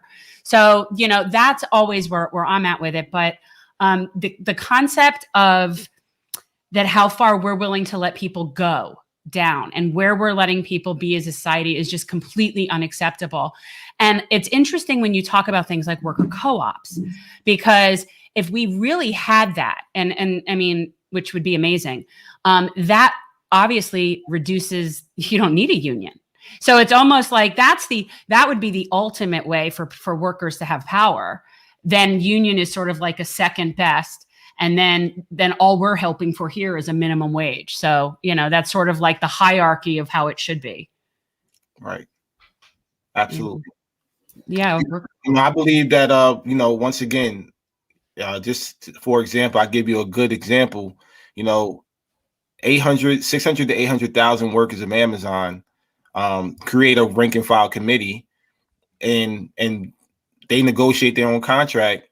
Once again, same union-like structure, but they sit down at the table with Jeff Bezos and they say, hey, look, you either give us this or, we will unionize on you. So I feel like it's always a win-win. It's leverage for us workers, whether we are rank and file or we have a union to protect us, either or would be beneficial than what we have now. Yeah. Do you think we're at the point where we need a general strike? Yeah. We're past that. That's what I said. We need the vests. We've been past that. The general strike should have happened in 2020, but here we are. we're in 21, but yeah, we do need a general strike. We've been lied to from day one already. We're supposed to get 2,000, we're getting 1,400. We know it's going to happen, and this is the problem that I have. In this country, it's like we know it's blatant. It's right in front of us. We know, we predict what's going to happen, and it happens, and then we tweet about it, we complain about it, we cry about it, and then the next thing happens, and then the next thing happens. This is a recurring cycle. We know what these parties represent. We know that they don't represent us. We know that they're not going to do shit for us. I'm sorry if I can't curse. No, please. I said not the there F yet. word. We're trying to get. We'll be monetized hopefully in another week or so. So we're not I'm practicing being good, but we don't really technically have to be good. Well, we do. We could say, that the 7 words that George says that you can't say. Yeah. I won't talk like I really talk, but like I said, we know that they won't do nothing for us, and when is it going to be enough? When we're going to allow another 400,000 people to die? I don't know. I don't, it's so many reasons why we should have done it already, but here we are now. And how do we get to the general strike? Once again, these movements that are out there, the environmental, the labor movement, then social injustice movement, they come together, there you go right there. Or once again, we get to these Amazon workers, I think all billionaires and the rest of these corporations and working class will also join in. Yeah, I definitely agree. I think that it's kind of weird. You don't know when the bubble's going to burst. You don't know when people are going to simply say that they've had enough. There was that aha moment back in the fall, if you remember. It was, when Wolf Blitzer had Nancy Pelosi on CNN. And I'm telling you, Jen and I were in DC recently, and you can see the tent camps everywhere. They're everywhere. Oh my God. And I'm telling you, Blitzer he seems to be one of the few people there that have a conscience, and he probably walked past an encampment and it really hit him. It's like, oh, well, this really is going on, because everyone in the Beltway pretty much lives in a bubble. So he saw it, he questions Pelosi, and Pelosi was like, how dare you question me? Like, who are you? Do you not know who I am? And I'm thinking, enough people are going to start to see this and think, wow, maybe they really don't care about people. I think that there's just so many, it's like Jen we had put out a social media post the other day, basically calling into question, Biden actually taking the initiative he needs to take in this moment. And there were some people who felt the need to say, you cannot be questioning Biden. And it's like, all anybody ever wants to do is run cover for the status quo. Everyone is always playing defense. It's all about what we can't do. It's never about what we can and should do. And I think that that's the mindset of the millennial progressive, the Gen Xer, even and the Gen Z or progressive, who is simply saying, no, it can actually be different. It can be better. We don't have to live like this. It's really just a matter of when it all comes together. I certainly hope there are other Chris Smalls that are out there, whether in California, in Washington State, in Texas, maybe Florida. That would be wonderful. Haven't heard of them yet. But I'm hoping that your role can be duplicated. Now, maybe we're not aware of them yet, but have there been some additional Chris Smalls that have arisen? And that's also a gentleman whose question is, what is the union situation at the Alabama warehouse, if you know about that? And is there maybe a Chris Smalls, if you will, that's leading the effort there? You've got to stop that. Well, yeah, I could tell you real quick about the union situation. The vote is on February 8th, and Amazon has done some things, surveillance. You know, they posted up some signs in the building. They're doing their usual anti-union busting tactic. But the union is doing a great job of getting to the workers, communicating with the workers, and I think it should be a positive outcome. You know, I'm hoping that we have the results that we want, so we can galvanize all the other facilities across the nation with this information. Like, hey, it's possible for the first time in American history, a building is unionized for Amazon, and so roll tide on that one. Yeah. So we're hoping that happens. So I was going to ask, so that would be the first time. I mean, that would be the first one. So this is that's a really big deal. US. Yes. That's first really time in the US. So it's a very, very, very big deal. Yeah. I've been getting crazy media requests about it, and I know they're being bombarded. I've tried to get in contact with union members down there. I can't, but we have many talks, especially some of the members of my org been communicating with some from their union. So it's been a whirlwind, but I know that we got it under control. I hope that it goes well and we're able to have some great news for the public and for Amazon workers. Is there anything that we could do to help? Because I do think that if they are successfully able to unionize, it will spiral all over the country. Yeah, well, that's the only thing we can do is wait for that, and if it happens, it's time to amplify it. You know, that's what we have to do. We have to make sure that we don't let up on the gas, continue sharing this story and sharing it as much as possible so that other workers and other facilities are aware, because that's what it's about. It's hard to get to them because you put yourself in their position. These workers are working 10, 12 hours a day. They come home, rinse, repeat. A lot of them don't check, the media all the time. I know I didn't. I was so in tune with work that I didn't hear the outside controversy and noise. So we just got to make sure that we get through to these workers this time. And hopefully this news will do that. You know what? I have to date myself just for a second, because you're like Norma Ray. Like, I'm sitting here and it's like, do you know, you don't know what I'm talking about. Have you ever heard Norma Ray? And like, that? It sounds familiar, but I may be. Okay, well, it's a movie based on a real person. So it was a real person, but the movie was Sally Field, and this was back in the 70s, and she unionized. Oh, right. It just came out, didn't it, on Netflix? Was it? I don't know if it just came out on Netflix, but I highly recommend it. I mean, it's old, but it's good, and it's kind of sad that it hasn't changed much in terms of what they'll go through to stop you from having rights, like what people will go through to keep you down. It hasn't changed. But in our favor, we do have things like social media, whereas back in the day of Norma Ray, there was no email, there was no computer. Nope. You had to drive to see everybody. Like it's like, so we do have an advantage to some extent than we ever had before. That's what I think. Right. Absolutely. Yeah. So this is what the 21st century entitles. We have to adapt to, the technology as well. And I'm hoping that we'll be able to utilize that to galvanize workers after February 8th.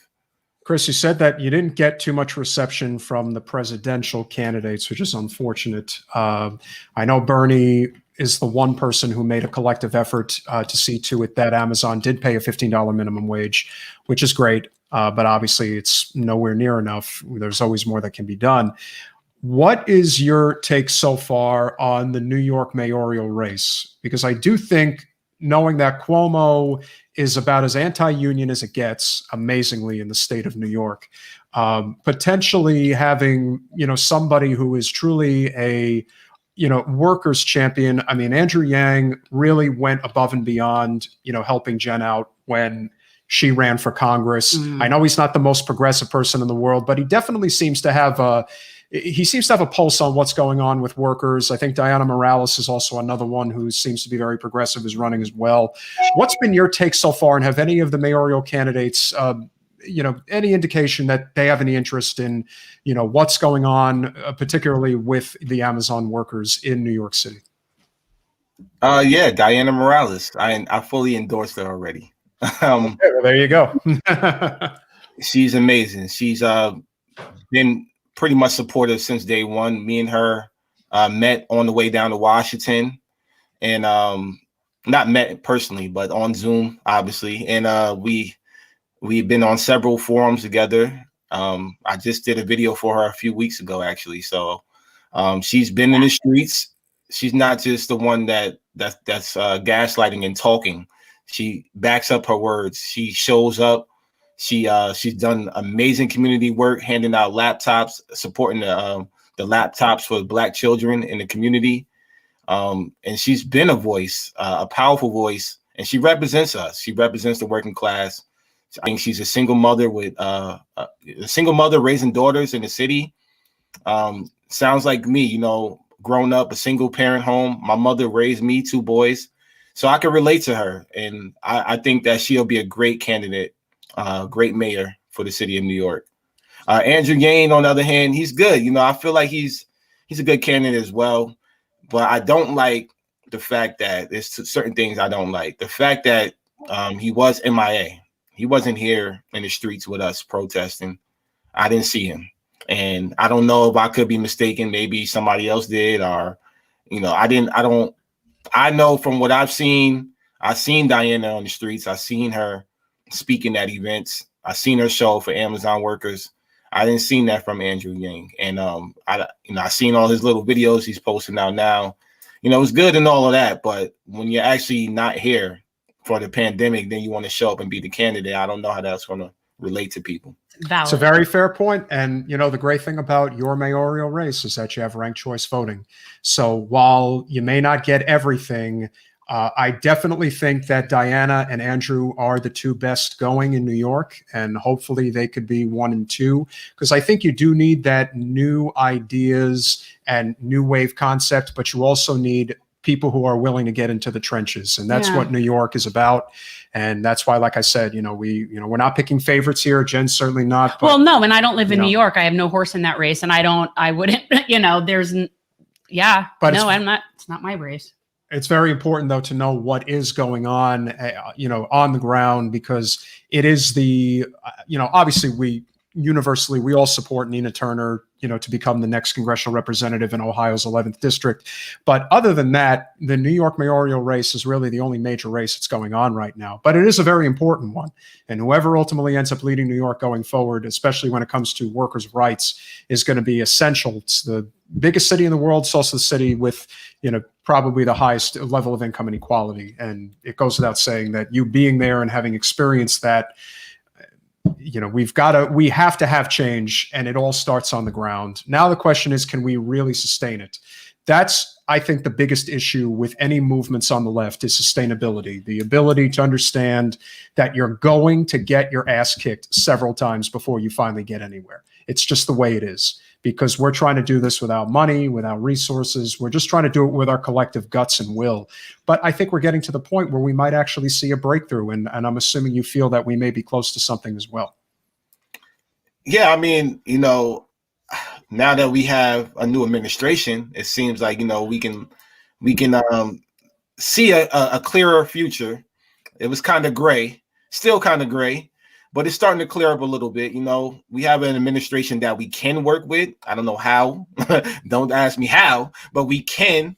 There's ways that we have to do it. And I think, like you mentioned, from the ground up, us organizers, activists, councilmen and women, politicians, whatever you are to your community. The time is now. The time is the window of opportunity for you to have some change and have some systemic change is now. We can't wait another 4 years. We can't allow for the same thing we've seen what happened with the Obama. Well, this is kind of like the Obama third term, but we can't allow for the administration to build up for 8 years and then give us another Trump. So we got to make sure that we're involved with every single election from the local all the way up to the federal level, being involved, putting in place politicians and people that represent the working class. Yeah. Well, I can only hope now that we are living in a different time than we were 12 years ago, where you do actually have, it's not big yet, but, the squad, and there's a handful of true progressives that are in elected office now. And obviously in your city, you do have a couple, obviously Jamal Bowman and AOC, and even, he's outside the city, but Mondaire Jones is also really good. I do think that that's going to continue to change. I think that there is this progressive uprising that is happening in New York. I don't know if you've gotten any type of response or feedback from any of the federally elected officials in New York City, but I do think that continuing to put the pressure on and building the relationships, I guess the one that I would ask, and obviously we'll wrap up shortly, but have you guys had any success with an organization like DSA, for example, or are there other organizations in New York or even nationwide that are interested in standing in solidarity with the Amazon workers? Yeah, they all are. DSA, Sunrise, the major orgs, they definitely supported, support Amazon workers. I know that for a fact. We've done certain events together in the past, and they've definitely been supportive of our actions, demonstrations in the past. So I just hope that it continues to stay that way. It needs to be on a larger scale, though. We need all the chapters to come together. What happens with these major orgs, there's chapters all over the country, different states, different agendas, different egos. Same thing happens. It's still sort of divided, even though we're supposed to be all collective. And I just think, once again, if those major orgs were to come together, and also bring the movements together with them, with the working class, there's a general strike. It would be a lot easier to organize one if these major orgs and these leaders of these major orgs were to get on a call, a national call. And I'm shout out to Sarah Nelson, because I hope that I kind of tweeted at her the other day about that. So hopefully it happens. That's what we need. We need a national call with these major orgs, activists and organizers that's been doing work, and organize something that's going to really, I guess, apply the pressure that we need. And if it's a general strike, so be it. Yeah. Well, we're happy to participate. We'll get Jen on that call. Yeah. I mean, we're happy to participate. I like a good strike. I love a good protest. Well, one that actually is going somewhere. Jen has definitely established considerable credibility in the streets with Fight for 15 in particular. That's where the change really happens. I mean, not that, any protest is good, but local. You gotta local. Yeah, you gotta have teeth. And that's you're in Florida, right? Oh yeah. We're down we're in. I can tell you, I went. Well, and when I graduated high school, I went to college in Florida, and I left because I was in Bush. Where were you? I was in St. Lucie County. Okay, that's not. You were in Washington office, and gas was like $4 or $5. I was making $7 at the time an hour minimum. So I already know what Florida goes through, and so to speak, a little bit. And I deserve way more than 15 an hour. Still, I know they always say, no state tax and whatever it is, it doesn't matter. $30 an hour minimum wage, I'm pushing for nationwide. Yeah, I mean, these guys on our local level. So like McDonald's workers, for example, they're making it's $8.25. Yeah, it's $8.25 an hour in the Fort Lauderdale area. No. It's an outrage. It's an outrage. But people in this country have accepted crumbs for far too long. That's the problem. And Yeah. that's why Bernie was so dangerous to the machine, because he started telling people that, no, you really can live better than this. Don't let anybody tell you otherwise. Every other developed country on earth has a living wage and health care, and they give a damn about their environment, and they give you paid sick leave, and they care about kids, and they care about you living a decent life. That is not the way it is here in this country. It hasn't been for a very long time, if it ever was. But I do think people are starting to say, yeah, you know, the hell with this. And I think a lot more people now are becoming aware of how the game is played.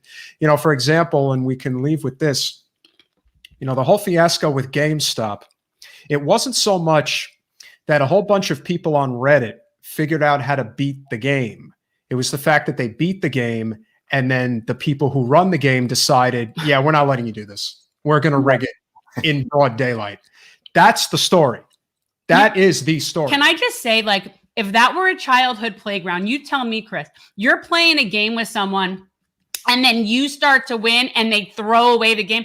That kid is going to get ass kicked. That kid is going to get shoved in a locker. Right. And that's what needs to happen here, because you're not allowed to pull that crap. There needs to be like some sort of like honor amongst thieves kind of thing. And they beat them at their own game, and they can't handle that. So they're turning it off. No. I know, and ironically, the app was, you know, Robin Hood. So it's like, yo, it doesn't make any sense, you know. Well, we've seen a prime example of how when billionaires see their millions start to go the opposite direction, that's when they want to cry boohoo on TV. And that's the real issue. That's the real problem that doesn't get addressed a lot, is that the wrong people got the money. That's what it's about. If the billionaires got it and the hedge funds got the money, wouldn't be talking about this. But because the wrong people in the wrong class that represent the wrong type of people got the money and beat the game, like you mentioned, now we need regulations again. Now the game is rigged. You know, the game is flawed now. So that's just to tell you, the general strike that will absolutely have billionaires in this country trembling the same way you've seen with GameStop. If Amazon workers decide to stay home for one day, Jeff Bezos, Elon Musk, Zach from Facebook, I can't pronounce his last name right now, but yeah, him, the guy from Google, you know, all these billionaires will absolutely start to tremble. Let's do that. Let's have a complete Amazon blackout day. Let's do it on Black Friday. That's what I would do. No, I would. I think everybody who works for Amazon, yes. But the reality is it's a huge risk for people to take that are in very vulnerable positions. And so it's easy for me to say that. However, that being said, I would be so supportive and do everything I could, because like it would be one day. I think one day would do something. If every Amazon worker didn't go to work for one day, what would happen? The economy would collapse. The economy would collapse. And so we're not talking about like you would see in the old days where people would have to be on strike for weeks and you'd have to have like funds to feed them. No. This one day. Chris, I have one recommendation, and this is something that either you or somebody within the movement should be able to find out. How much would Jeff Bezos lose of his net worth if Amazon shut down for one day? I'd be curious to know what that number is. Is it $3 billion? Is it $5 billion? Whatever it is. How he going to eat? Yeah. I'd like to know what would happen if there was a general strike of Amazon for one day, and how much Bezos and his shareholders would suffer because of it. It would be glorious. Yeah. I mean, like I said, I have no sympathy, because it'd be one thing if he was actually in any way trying to help his workers. Then it's another thing entirely if he was just completely neutral. Then you take it a step further. He is not only not neutral, he does everything in his power to make his workers suffer. So as far as I'm concerned, this is a guy, if you can't see what he's up to at this point, if you can't see what his end game is, which is basically to be Big Brother and control the whole thing, then I don't know what you're looking at. This Yeah. is 1984 come to life. And if you haven't read the book, you got to read it, because if you haven't, there is going to come a point in maybe the next 1 or 2 decades where you're going to have a TV on the wall in your room and Bezos is going to be watching you every day of your life. So I know everyone's I'll like, be that's dead long absolutely before crazy to think that, but how do you not see the trajectory of where he's going with this? Oh no, he wants to own water and air. He's 1000%. the guy from the Lorax. That's what I think of. Like, he wants to own the air. He's been compared to so much, the Death Star from Star Wars. You know, what I really think is, you know, what he's trying to do is colonize another planet or something. You know, he built this space, you know, Blue Origin, trying to fly out of the fly away from this planet. Good riddance to him. But yeah, I know, but that's the scary thing. You know, it's like, is he draining this planet from life and, you know, disregarding everybody? Is it population control? I don't know, but that's the bigger picture. You already got these billionaires making bunkers and mountains and stuff like that. You know, these billionaires are doing some things that are just not spoken about too often, but we have to really be aware that we shouldn't be making them rich as they are anymore, and absolutely take away from the richest man in the world and give back to the poor.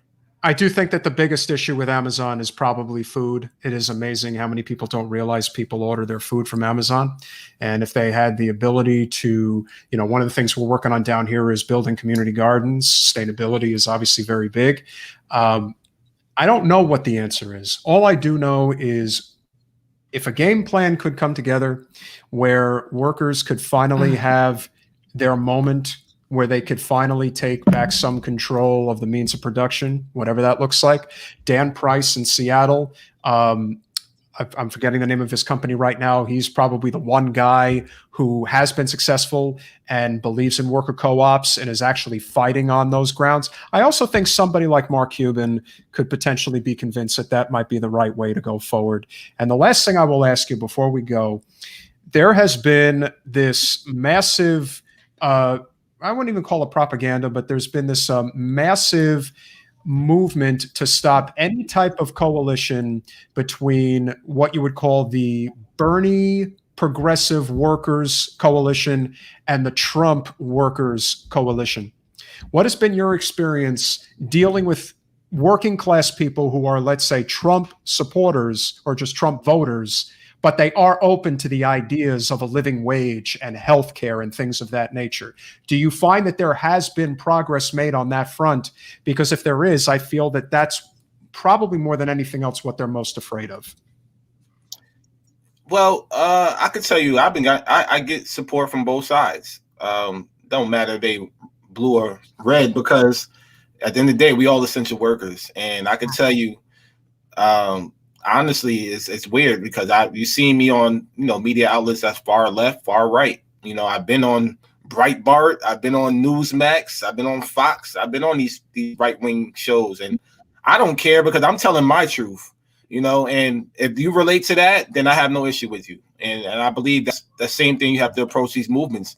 You don't have to agree with anybody when it comes to politics. Just find one person that you can agree 100% on every single thing. It's impossible. You know, you're going to disagree in certain things, but you got to find a commonality.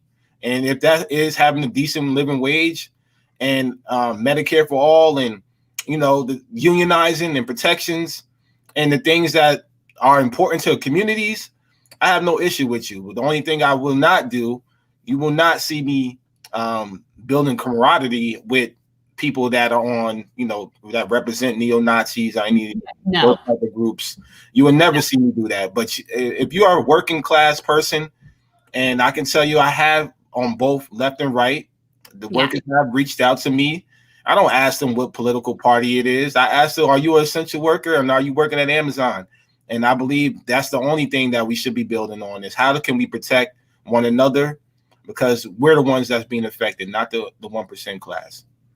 And we'll leave with this. Jen and I did go to Trump's rally last year. Actually, it was 2019. It's amazing. Yeah, we did. We went to a Trump rally at the arena in Sunrise. And I can tell you that of the 20 some odd thousand people that were there, no joke, that's how many were there. Yeah. I would say maybe 5% of the crowd, maybe a little bit more, but not much, if that, are what you would call the crazy Trumpers Yeah. that you see on TV. Yeah, like the people that did the insurrection at the Capitol, Correct. those types of people. That was a very small portion of the people that were at this. I don't think people don't realize I that. even made a point to reference this when we walked into the arena. Right as we were walking in the door, there was it was a Latino family of a husband and wife and their 3 kids walking in. Yeah, I mean, it was very diverse. It wasn't what people are perceiving, and that is, those people do exist. And that is the danger. The danger is that the working class exists on both sides.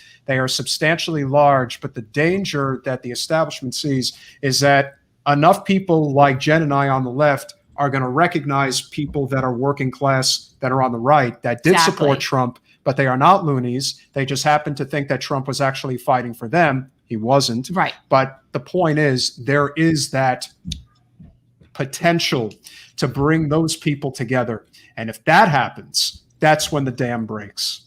How we make that happen, I'm not entirely sure. We're doing it. But this is part of it. And I think as long as individuals like yourself are leading the charge, I think the sky's the limit. And I really think that your decision to just try to coalesce with anybody and everybody who believes that workers in this country deserve better than what they're getting right now, I don't think we're that far away. Because like I said, I think the dam's going to break soon. And it's just a question of, are the workers going to be ready to take the reins when it does happen? They are now. I think they are. And we can't thank you enough for coming on tonight. Obviously, this is going to be all over social media. It's going to be on YouTube. So guys, if you haven't liked and shared, this is Chris Smalls, former employee of Amazon. He is leading the charge for not just unionization, but also a general strike. Workers need rights and they need help. And check it out. And how nice and convenient that you have your website on your name. So that makes it so easy. So everyone check that out. If you're just listening, it's tcoew.org. tcoew.org. So, because it was brought to my attention that we do have a lot of people that just listen. Podcast. So yeah, at TCOEW, Facebook, Twitter, Instagram as well. Yeah. At @shut_down Amazon on Twitter. No surprise there. Thank you. Well, it's happening, my friend, and we thank you again. And I'm sure we'll be seeing you around and keep fighting the good fight. We're here for your South Florida help when you decide to do a general strike. Yes, I would love to come to South Florida right now. I'm in 24 inches of snow, so nice season soon. Last thing before you go, Chris, what is the lady's name? Fight for 15. Linda Joseph. Linda Joseph. We're going to have to link you up with our friend Linda Joseph. The Fight for 15. You need a connection down here. That's the person. I'm going to be there. And I will be there. We will bring the organization down there, and we'll absolutely stand in solidarity with that. All right. We just put her name in the chat, Chris. So wait, that's not it. Where's my chat? I went all the way up. Okay, there it is. Yeah, so Linda Joseph, Fight for 15. She is great. If there is a rally for workers' rights in South Florida, she is leading the charge. Yeah. So she's definitely somebody you're definitely going to want to connect with. And if there's anything we can do to help, we will be here to assist as well. Absolutely. Will do. Solidarity. Thank you for having me. Bye. Peace out, my friend. All right, I have to say something before I forget, though. Oh, Jen's got to say something, ladies and gentlemen. Before I forget. So this is the thing. So when we sit here and we talk about Jeff Bezos, and he is just somebody that I just find completely repugnant. Like, I can't even with him. So as a result, and that among other reasons is why I don't shop at Whole Foods. Yes, that is him. Okay, so I don't shop at Whole Foods. I stopped shopping at Whole Foods a long time ago. I don't shop at Whole Foods. And now everybody is sort of trying to encourage this boycott Publix thing because Publix donated to was it Trump? Did they donate to whatever they did? And the Publix heiress donated money of the thing.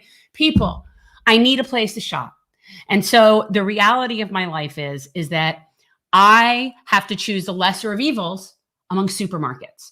So in my mind, I prefer the mean heiress from Publix giving some money to someone that I don't like versus Jeff Bezos, who I think is like the root of all evil of the universe. He is. Exactly. So if I have to choose, I'm sorry, people, I got to shop. And Trader Joe's, as great as it is, and I do like Trader Joe's, they don't have everything I need. They just don't. I agree. So I agree with tall Florida guys. Shop at Costco. That's where I shop.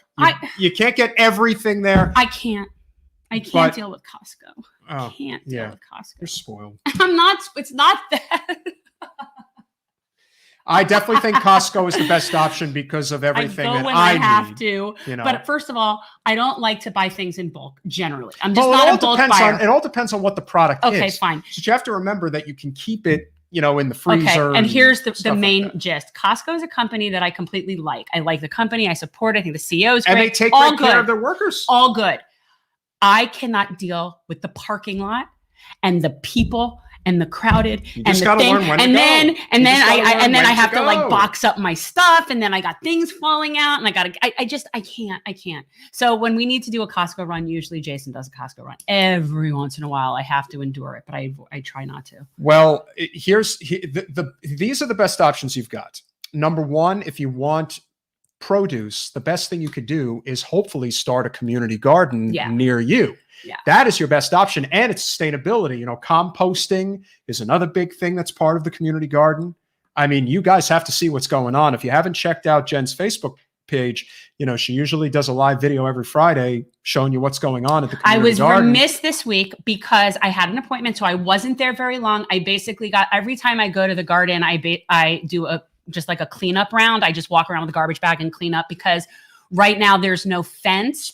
And no, it's not a sticky, it's a grabber. I got myself a grabber because it wasn't even touching things because I wear gloves. Well, because God forbid you would actually have to touch it. No, I don't. No, it isn't that. Well, well, first of all, there's a lot of broken glass there. So I wear gloves anyway. But no, the reason I got the picker was more just I was getting tired of bending over constantly. It was just easier than doing that. But so I did a garbage round and then I had to go. So I didn't really have time. I think you all recognize that our system is completely corporate captured and you really don't have a lot of choices. Farmers markets, as John just pointed out. Yep, Mario, absolutely right. Farmers markets, 100%. Or, again, a community garden is like your own farmers market. That's basically what it is.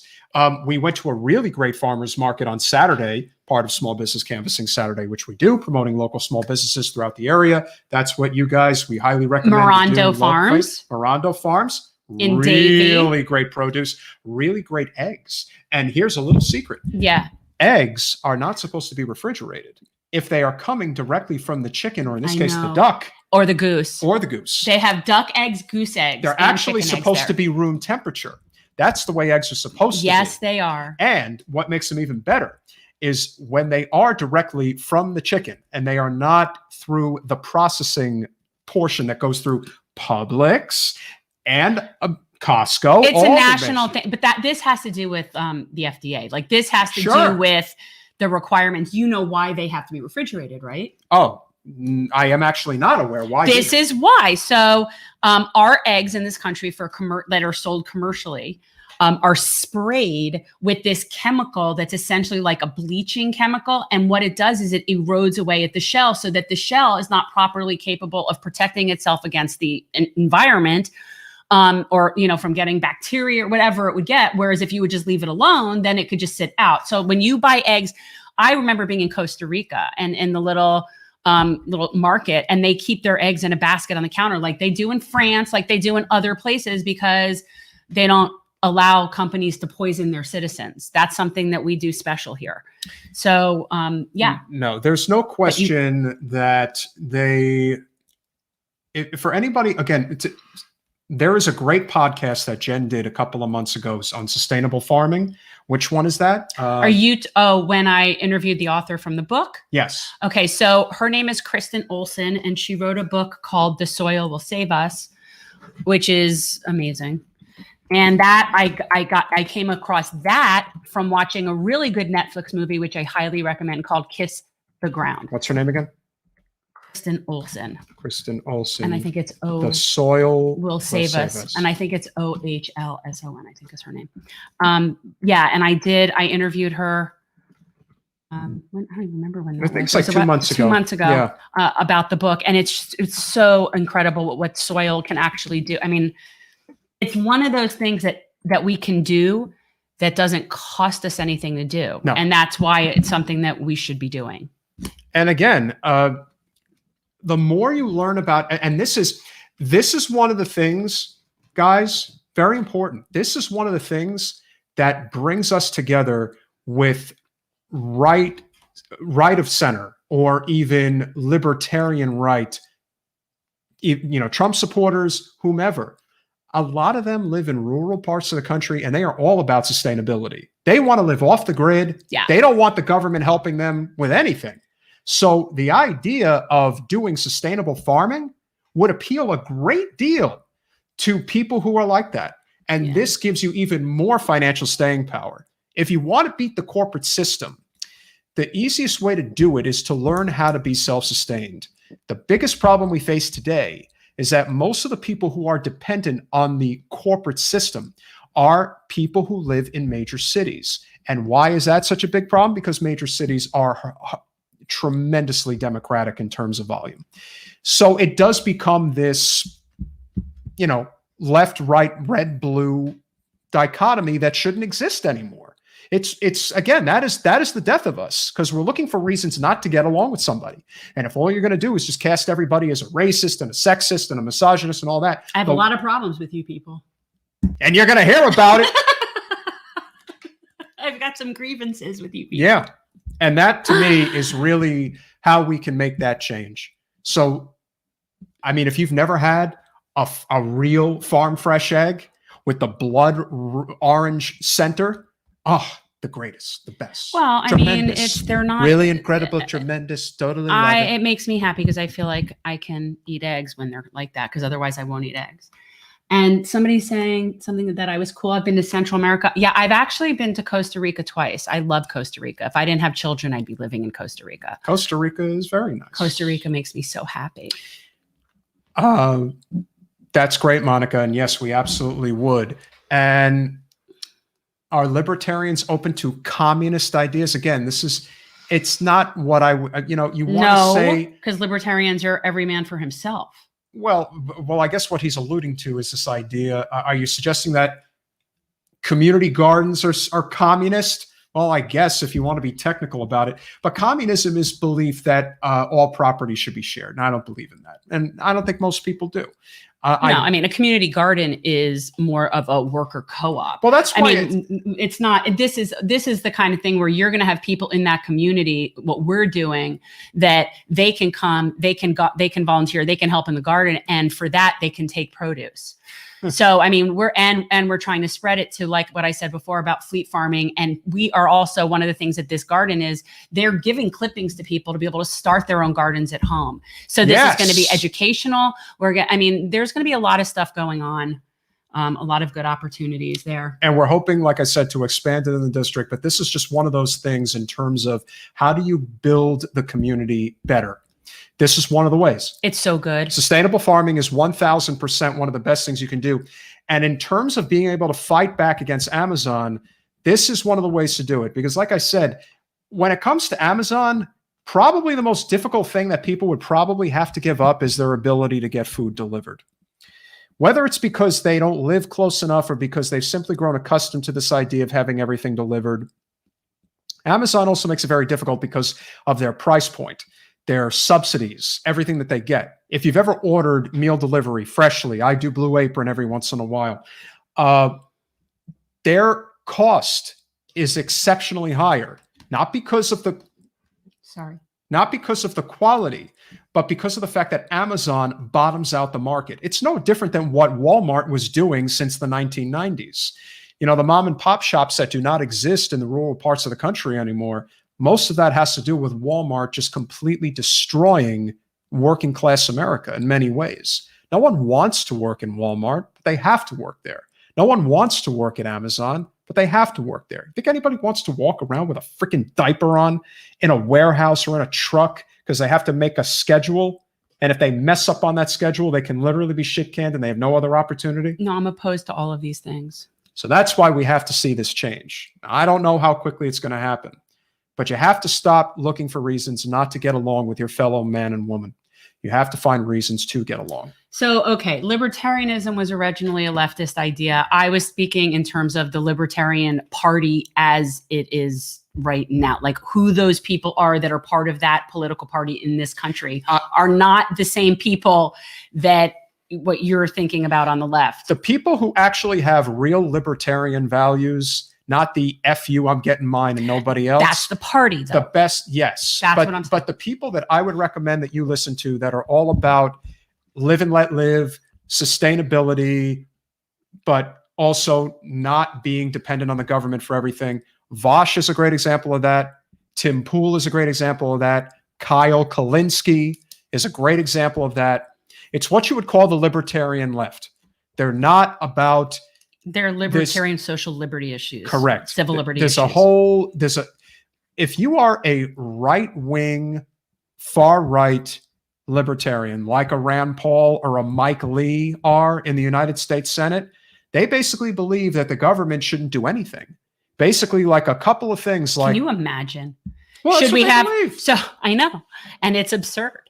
I don't agree that all ideas are good. Like not all ideas have a good, like some ideas are just bad. Torrance, I am not saying that Tim Pool is on the left. He's got left tendencies and he's also got right When it tendencies. comes to civil liberties, Tim Pool is definitely pro civil liberties 100%. and very pro things like free speech and anti-censorship. And he is about less government interference. So no, I'm not suggesting. What we're saying is it's not necessarily one ladder, like it's not a linear thing. It's just not. On that note, Vosh did quite a job. He's great. And I've been a fan for a long time. And it's funny, I wasn't kidding when I told him the other day, like I've been keeping little Post-it notes. Like every time I'd watch something and want to talk with him about it, I'd write it down in hope that I would someday be able to have a conversation with him. So it was kind of cool. If you guys haven't had the opportunity, highly recommend checking out Jen's recent podcast with Vosh. It is on our site now, so definitely check that out. Leave a comment, like, and share. Jen was also on Tim Pool's podcast. I was on Tim Pool's So podcast. if you haven't, so for those of you, or it's not libertarian socialism, or it's not worth anything, Monica. Yes, I think you're right about that. That's the gist of what we're saying. When we say libertarian, we're not talking of it from an economic system. We're talking about it from a civil liberties perspective and socialism from an economic perspective. So that, I mean, and that is really where I find myself falling more so than what I would say people envision the progressive left. Like there are definitely 100%. things where I am not on the same page with the progressive left all the time. There are. I support term limits. You know, they don't like term limits. I don't have a problem with the Second Amendment the way that a lot of, people on the left tend to have a problem with the Second Amendment. So, there are things that do separate me. So I kind of am identifying. I hate labels, but yeah. No, you're absolutely right. And for anybody, Torrance, Josh, Infidel, what I would recommend is definitely check out Jen's podcast with Tim Pool if you haven't had a chance. Yeah. And you know what, everybody, you can look, I don't agree with him on a lot of things, and I do agree with him on some things, but it was a great discussion. I was able to reach an audience that I would otherwise not be able to reach. That's why we're doing this. If all I do is talk in an echo chamber to the same people over and over again, we're not making any progress. I can assure you that for those of you who think progress can't be made or that you cannot communicate with people, if you knew who my best friend was from New Jersey, he is what you call right of fascism. That's how he sees the world. That's his attitude, which is really, again, is he lost? Yeah, he's lost. But you would rather communicate with people like that than not. Right. Why? Because people like that who aren't given a rope, not to hang themselves with, but to hang on to, those are the people that are likely to get lost in the propaganda of the Jake Pacifics of the world and the Ben Shapiros of the world and the Alex Joneses of the world, the really crazy people. Right. Because they prey on those that don't really have an outlet to express their anger. And Tim Pool has some of those. I mean, how many times was I called Karen? How many times was I called Karen in the amount of time that I was on there? But, what if me going on that show, what if that reaches, I don't know, a handful of people about a particular issue that we spoke about where maybe they thought about it differently and maybe they started putting that out there. I mean, this is how progress happens. This is how it happens. That's why we do this. So, and listen, we definitely agree most, if not a lot of what Tim does is for the sake of his show. Of course. He's done very well for himself. But in terms of who Tim is, he's not a bad dude. No, but he's not at all. got, again, he's got a shtick. And yes, a lot of his audience are these very off the grid, Yes. radical Trump supporters, much like when I was driving on Interstate 55 in Illinois not too long ago. And I'm driving from St. Louis up to Springfield because I wanted to go to the land of Lincoln. Land of Lincoln. Had to see Lincoln. But I got to tell you, one thing that I will never forget about that 3-hour drive was passing this red barn in the middle of nowhere on the highway. Nothing to see other than that red barn. In the back, in the rearview mirror, I saw scribbled in large letters on the side of this person's barn, Trump. That's it. So Middle America. Trying to understand the mindset of how a lot of these people are being divided, it's not the answer. Because the more we divide ourselves, the easier it is to have things like proxy civil wars or whatever you want to call it.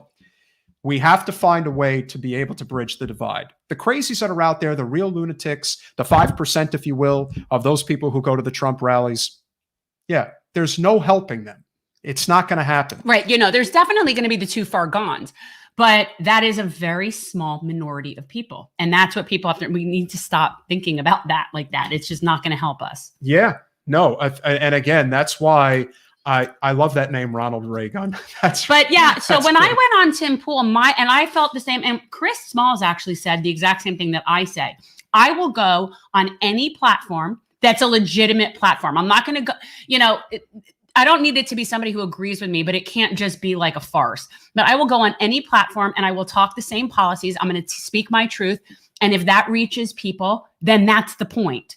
So to sit there and say who you should go on their platform and who you shouldn't have on your platform is absolutely ridiculous.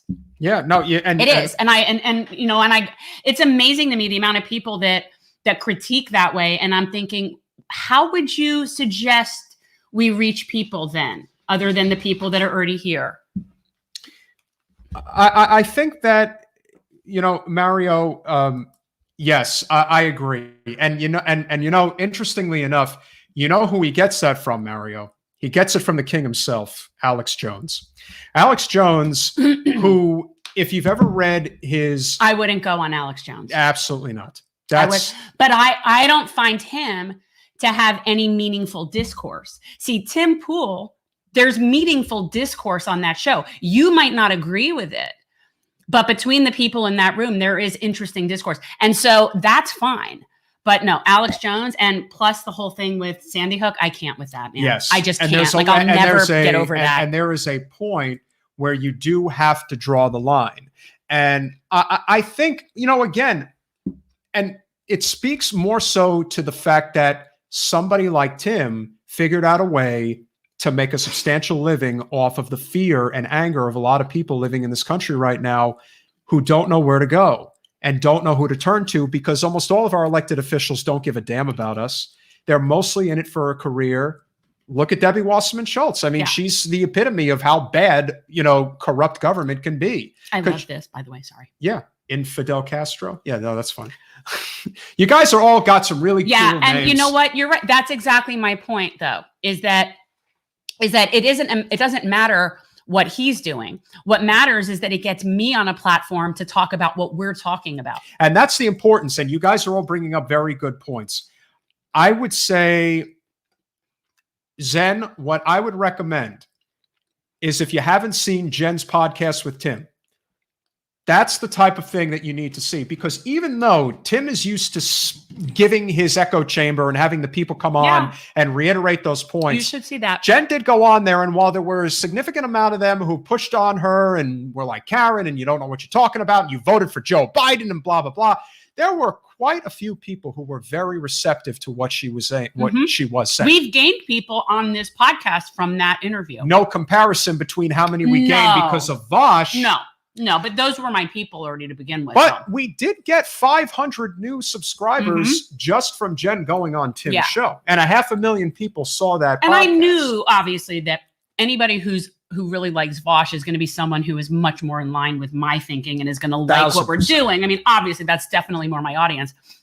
But it really shows you that there are people that everyone thinks of on the right that are Tim Pool viewers that still find what we're doing valuable and still care to hear what we're saying. So, you know, they're not all trolls either. And we're not going to, and listen, we're not going to name any names, but you guys know that there are people on the left who also are doing this for a career and are going to do what they have to do to make sure that they can maintain that career because it pays well. What do you want me to do? I need to take issue with this. Which, this? Yes.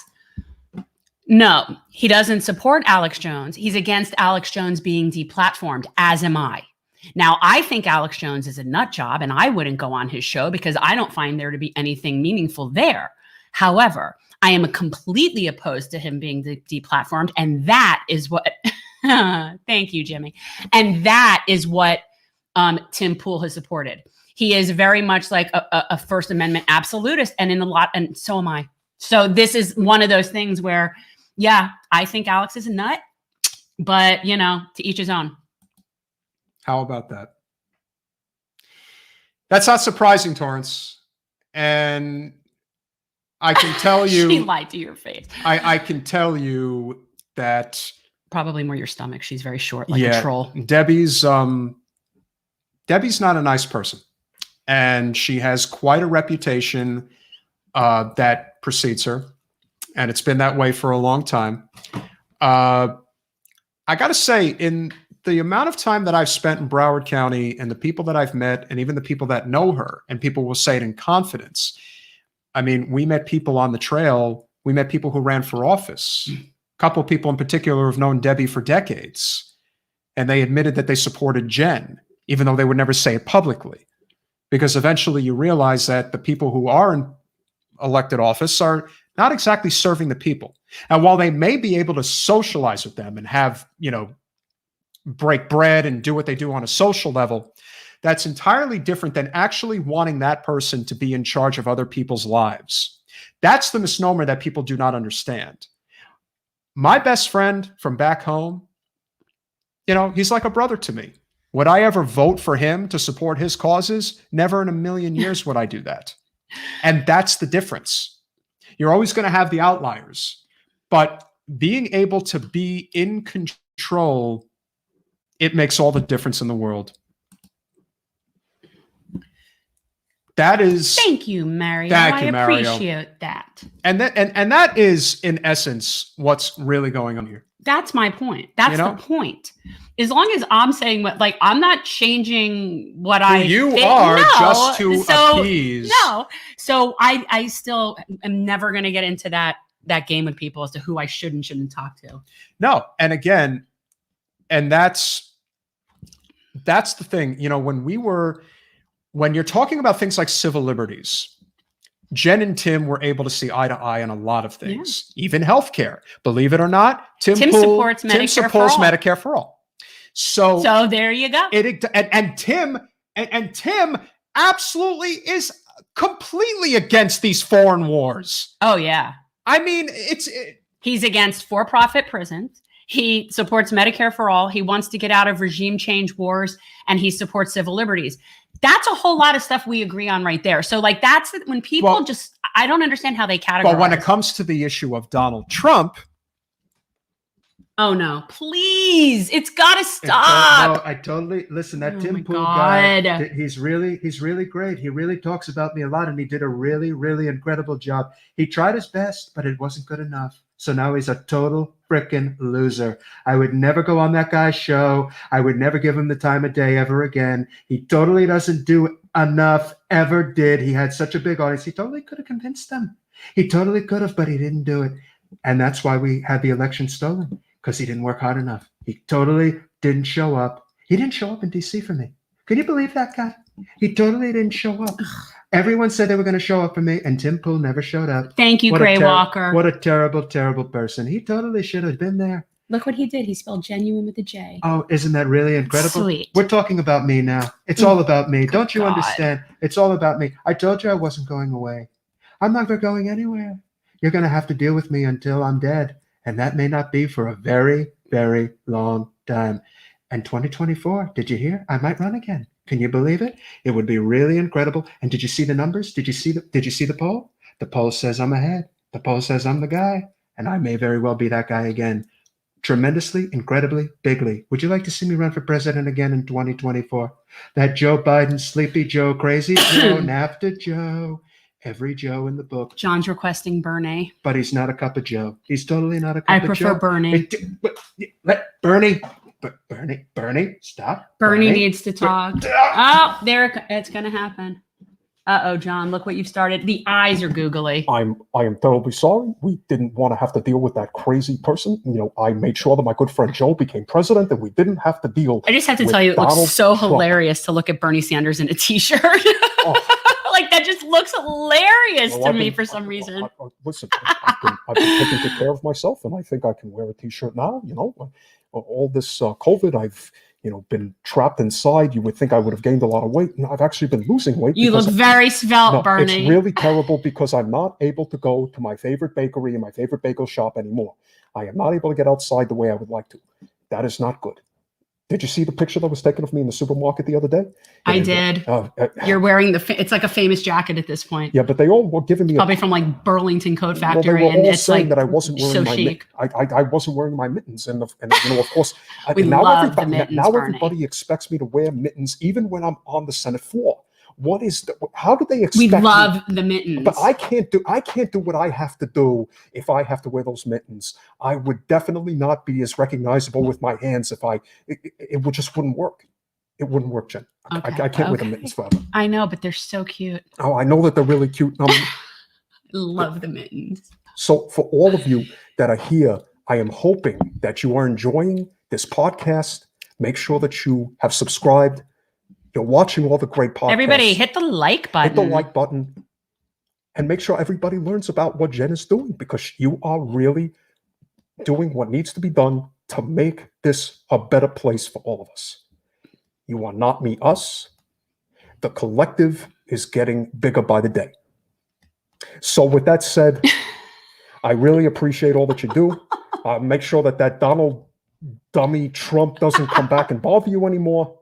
Yeah, I know it's not going to be easy to keep him out of here because I know he lives not too far from here. Oh, he's so gross. But I had to come down here because I just cannot take being in that winter storm. There was too much snow and it's too cold. And at my age, I definitely need to be down here. You're very cranky, Bernie. But the only reason I can't stay so long is because I cannot stand being anywhere near that Debbie Wasserman Schultz. She destroyed our opportunity in 2016 and probably did no favors in 2020 either. Don't know what we're going to do for you in a couple of years. We'll see what happens. An endorsement would be nice. I'll think about that, Jen. But I cannot cross Nancy Pelosi. And Nancy and Debbie are very good friends. I'm very good friends with Joe. Yeah, you know what? This is where we just have to agree to disagree. No, I'm sorry. I'm not a friend of Nancy Pelosi is no friend of yours, Bernie. Nancy Pelosi is not a friend of mine, but Nancy Pelosi has the media and I've got nothing.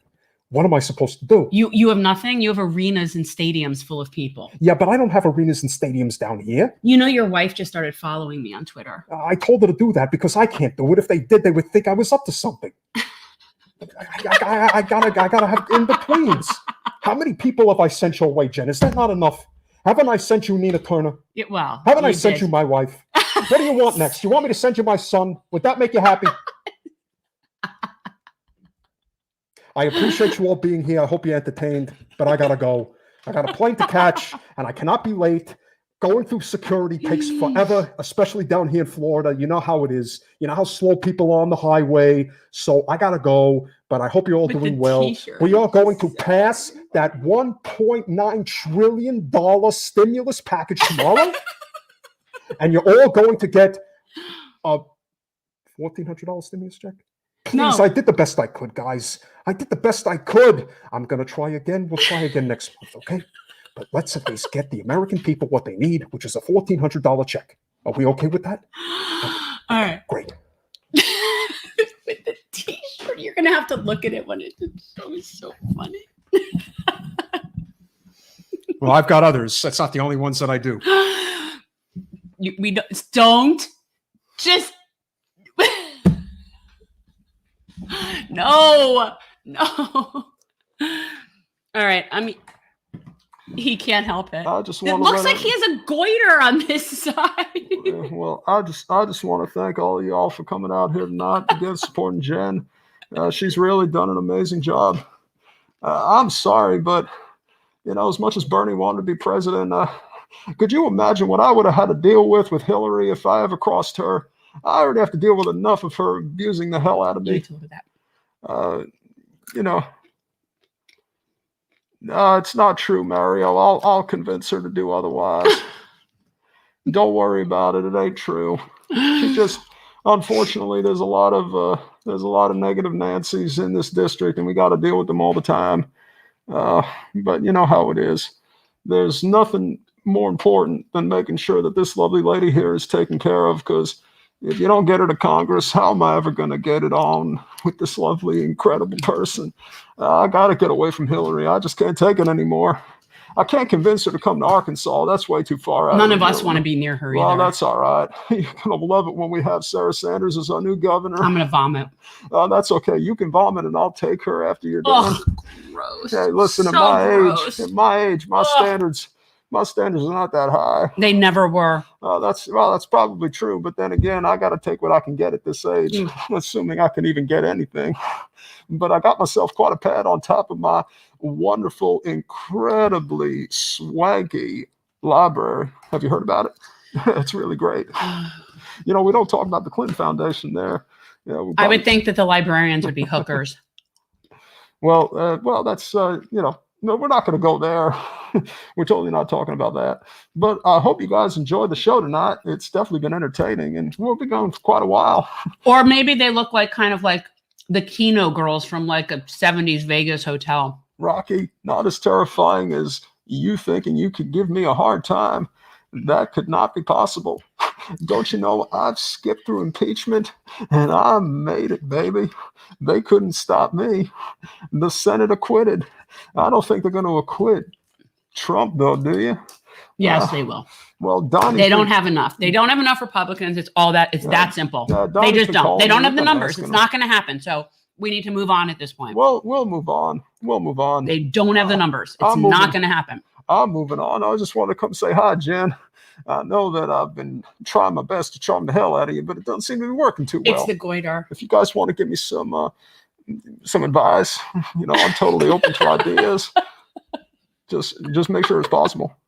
And anytime. But it's great to see you. Are you done now? Are you done now? So I think we've had our fun. Last one. No! Let me tell you all about the Democrats and Republicans working together. We're going to make it possible. My Arnold, I haven't been practicing lately. No, the problem with the Arnold to me is he sounds like something out of Alien. Like, come on, I'm right here. Yeah. Do it now. Come on. I don't love that one. All right. So any other suggestions for voices? Well, you're working on Jesse Ventura. If we get him on the show, I'm going to do it. If we get him on the show, he'd probably love that you trying to do that. Jesse the Body Ventura, I am taking you off the grid, and I am taking Jen Perlman straight to Congress.